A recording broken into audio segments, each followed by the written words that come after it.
মৰমৰ ছাত্ৰ ছাত্ৰীসকল আজি ৰাভা দিৱস গতিকে তোমালোকে নিশ্চয় জানা আৰু আমি প্ৰত্যেকটো দিনৰ কথাবোৰ আসলতে জানিব লাগে গতিকে আজি ৰাভা দিৱস অৰ্থাৎ বিষ্ণুপ্ৰসাদ ৰাভাদেৱৰ আজি মৃত্যু দিৱস তেওঁ 1969 চনৰ 20 জুনত তেওঁ মৃত্যু হৈছিল আৰু তেওঁ মৃত্যুৰ দিনটো ৰাভা দিৱস হিচাপে পালন কৰা হয় ছাত্ৰ ছাত্ৰীসকল তোমালোক স্কুললৈ গৈ আছা নিতো কিন্তু বিভিন্ন ধৰণৰ অনুষ্ঠান আমি পাইছো তাৰ মাজতে আমি পঢ়া শুনা কৰি আগবাঢ়ি যাব লাগিব যেনেকৈ আজি ৰাভা দিৱস আছিল আমি তেখেতৰ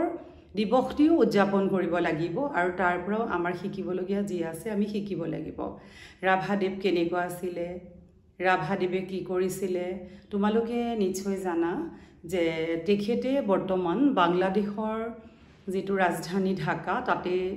আমাৰ বিষ্ণুপ্ৰসাদ ৰাভাদেৱৰ জন্ম হৈছিল তেখেতৰ পিতৃ গোপাল চন্দ্ৰ ৰাভাৰ চাকৰি সূত্ৰে তেখেত তেজপুৰলৈ বদলি হৈ আহিছিল আৰু তেজপুৰত তেওঁ যেতিয়া মানে হাইস্কুল পঢ়িছিল তেতিয়া তেওঁ তাতে খুব সুখ্যাতিৰে সবতকে সৰ্বোচ্চ নম্বৰ পাই পাছ কৰিছিল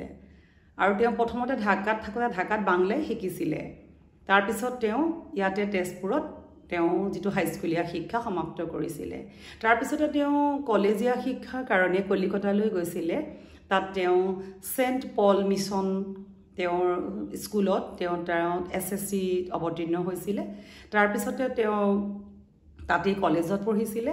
বিএসসি সেই শিক্ষা সমাপ্ত কৰি তেওঁ পুনৰ নিজৰ ঠাইলৈ ঘূৰি আহিছিল তেওঁ পুনৰ স্বাধীনতা সংগ্ৰামৰ কাৰণে উঠি পৰি লাগিছিল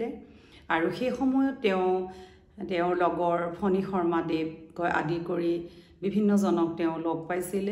আৰু তেওঁ চৌষষ্ঠি কলাৰ সাধক অৰ্থাৎ তেওঁ কলা গুৰু বুলি কোৱা হয় তেওঁৰ একোৰে অভাৱ নাছিল তেওঁ গায়ক বুলি কোৱা গীতিকাৰ বুলি কোৱা সুৰকাৰ বুলি কোৱা অভিনেতা বুলি কোৱা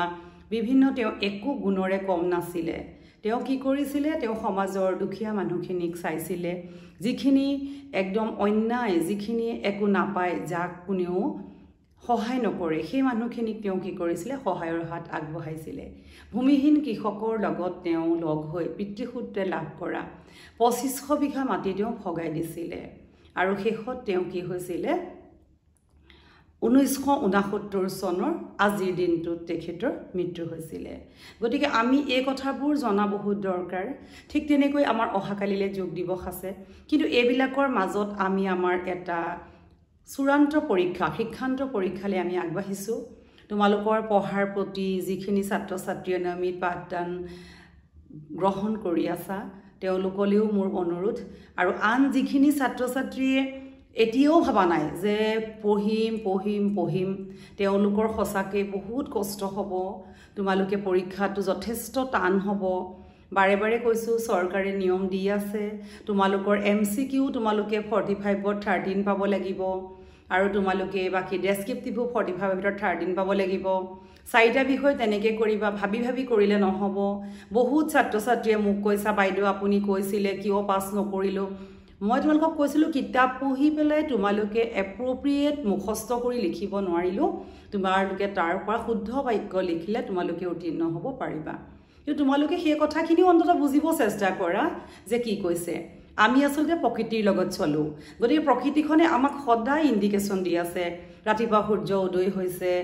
আবেলি সূৰ্য অস্ত গৈছে পূব ফালে বেলি উদয় হয় পশ্চিম ফালে অস্ত যায় আৰু বিভিন্ন সময়ত গোটেই দিনটো পৰিক্ৰমা চলি থাকে গতিকে আমি সময় ধৰি ৰাখিব নোৱাৰো কিন্তু সময় আমাক নিয়ে আছে তোমালোকে এতিয়া টিউচন কৰিছা ঘৰত পঢ়িছা সময়ৰ প্ৰতি তোমালোকে যথেষ্ট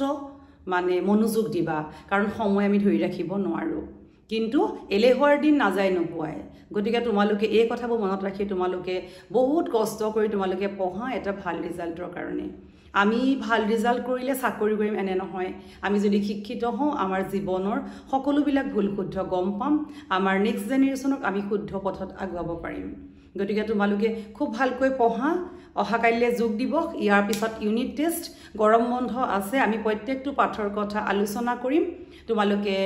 খুব মনোযোগেৰে পঢ়া আৰু তোমালোকে প্ৰকৃতিৰ লগত খেলিবলৈ নাচাবা প্ৰকৃতিয়ে দিয়া ইংগিতবিলাক বুজিবলৈ চেষ্টা কৰা তোমালোকে ভিডিওটো লাইক কৰিবা শেয়াৰ কৰিবা সাবস্ক্ৰাইব কৰিবা কিবা থাকিলে কমেন্ট কৰি সুধিবা ধন্যবাদ